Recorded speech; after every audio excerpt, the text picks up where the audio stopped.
সন্ধ্যায় বাসায় ফেরার সময় পাশের দোকান থেকে 2টা ডিম আর একটা নুডলসের প্যাকেট নিয়ে বাসায় ঢুকলাম। আপুর রুমের সামনে গিয়ে বন্ধু রাকিবকে ফোন দিয়ে বললাম, দেখ তোর বোন আমার বোনের মতো না। আমার বোনকে আমি যদি রাত 11টার সময় বলি যে আপু আমি বিরিয়ানি খাবো, তখন ঠিকই আমার আপু আমার জন্য বিরিয়ানি রান্না করে নিয়ে আসবে। এটাই হলো ভাইয়ের প্রতি বড় বোনের ভালোবাসা। আমাদের ভাই বোনের ভালোবাসা দেখে কিছু শিখ, কাজে লাগবে। তারপর আমি ফোনটা রেখে হাসি মুখে আপুর রুমে ঢুকলাম। তখন দেখি আপু এক মনে বইয়ের দিকে তাকিয়ে আছে।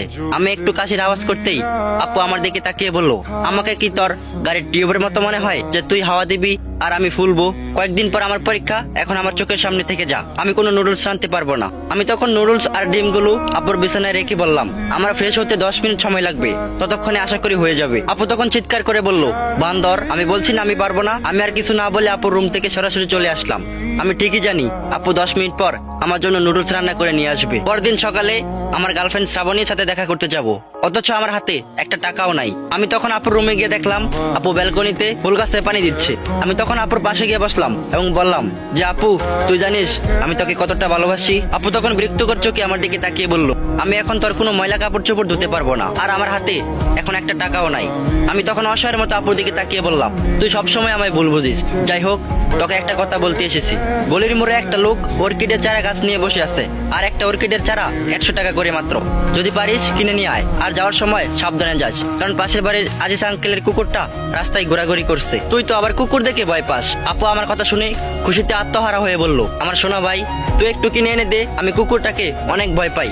এই বলে আপু আমাকে 500 টাকার একটা নোট দিয়ে বলল, 5টা চারা আনবি। আমি তখন টাকাটা পকেটে রাখতে রাখতে বললাম, অসংখ্য ধন্যবাদ আপু ছোট ভাইয়ের প্রেমের সহযোগিতা করার জন্য। তুই টাকাটা না দিলে আমি শ্রাবণীকে নিয়ে আজ দুজন একসাথে বসে চোখে চোখ রেখে কফি খেতে পারতাম না। আমার কথা শুনে আপুর হাতে থাকা মগটা আসার মেরে বলল, তুই যদি আজ অর্কিডের চারা নিয়ে বাসায় না ঢুকিস তাহলে তোর খবর আছে। বাসায় আসতে আসতে বিকাল হয়ে গেল।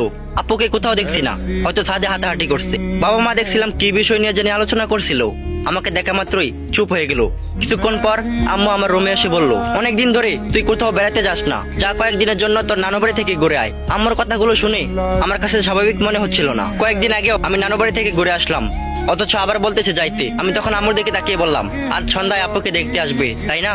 আর তোমরা চাও না যে আমি বাসায় থাকি? এমন সময় বাবা রুমে এসে ঢুকে বলল, হ্যাঁ আমরা চাই না তুই বাসায় থাকিস, কারণ তুই বাসায় থাকলে একটা না একটা ঝামেলা করবি। ছেলেটা অনেক ভালো, আনন্দমোহন কলেজের প্রফেসর, আর আমি এই ছেলেকে হাতছাড়া করতে চাই না। আমি বাবার কথা শুনে মুচকি হাসি বললাম, ছেলে যদি ভালো হয় তাহলে আমি 100% শিওর কোনো ঝামেলা হবে না। ছাদে এসে দেখি আপু ছাদের রেলিং ধরে দূরে তাকিয়ে আছে। আমি কফির মগটা আপুর দিকে এগিয়ে দিয়ে বললাম, আজকে আবার একটা মকবুল তোকে দেখতে আসবে। আপু তখন কফির মগে চুমুক দিয়ে বলল, এবার মনে হয় বিয়েটা হয়ে যাবে রে। ছেলেটা অনেক ভালো, তাদের বংশও নাকি অনেক ভালো, এবং সে অনেক টাকার মালিক। আমিও ছাদের রেলিং ধরে দূরে তাকিয়ে বললাম, ভালো হলেই ভালো। সন্ধ্যায় আপুকে দেখতে আসলো পাত্র সহ আরো কয়েকজন। আপুকে দেখেই পাত্রের ছোট বোন মন্তব্য করলো, মেয়েটা দেখতে সুন্দর কিন্তু নাকটা একটু বোচা। এই কথাটা শুনে আমার মেজাজটা খারাপ হয়ে গেল।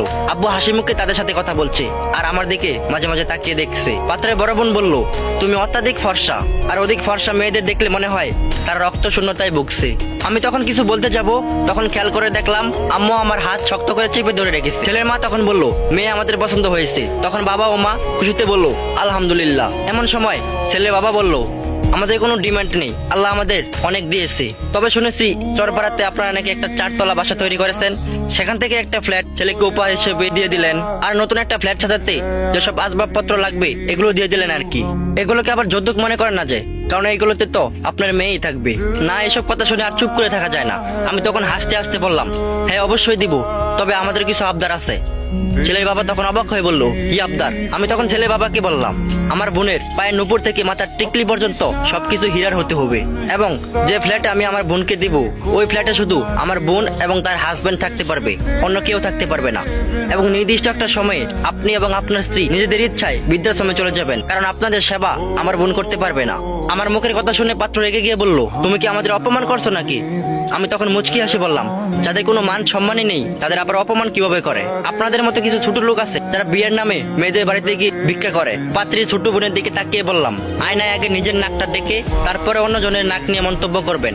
দেখে তো মনে হচ্ছে কেউ সজোরে ঘুষি মেরে নাকটা চ্যাপটা করে দিয়েছে। সবশেষে পাত্র বড় বোনের দিকে তাকিয়ে বললাম, কালো চামড়া ফর্সা করার জন্য তো নিজেই এক বস্তা ময়দা মেখে এসেছেন, আর এখানে এসে বলছেন ফর্সা চামড়া মেয়েদেরকে দেখলে নাকি মনে হয় রক্ত শুনে তাই বকছে। আমার কথা শুনে পাত্রপক্ষ রেগে চলে যাচ্ছে। আমি তখন আপুর হাত থেকে দুইটা কাছের ছুরি খুলে পাত্রের হাতে দিয়ে বললাম, এতই যখন টাকার দরকার তাহলে এই দুইটা চুরি পরে রাস্তায় নেমে হাততালি দেন, দেখবেন ঠিকই টাকা পেয়ে যাবেন। রাত 11টার পর বাবা আমাকে অনেক বকাঝকা করে বলল আমার জন্য নাকি আমার বোনকে বিয়ে দিতে পারবে না। আমি তখন বাবাকে বললাম যে বাবা, শিক্ষিত এবং ভালো জব করলেই মানুষ ভালো হয় না।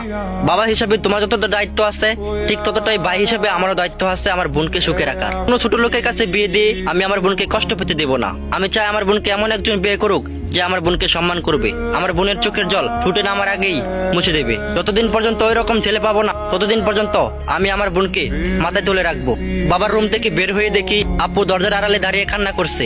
আমি তখন ফোনটা বের করে রাকিবকে ফোন দিয়ে বললাম, আমার বোন তোর বোনের মতো না, আমার এখন বিরিয়ানি খেতে ইচ্ছে করছে। আমি এখন বললে আপু আমার জন্য বিরিয়ানি রান্না করে নিয়ে আসবে। আপু চোখের জল মুছতে মুছতে বলল, কুত্তা আমি পারবো না এত রাতে বিরিয়ানি রান্না করতে। আমি কিছু না বলে মুচকি আসে আমার রুমে চলে আসলাম।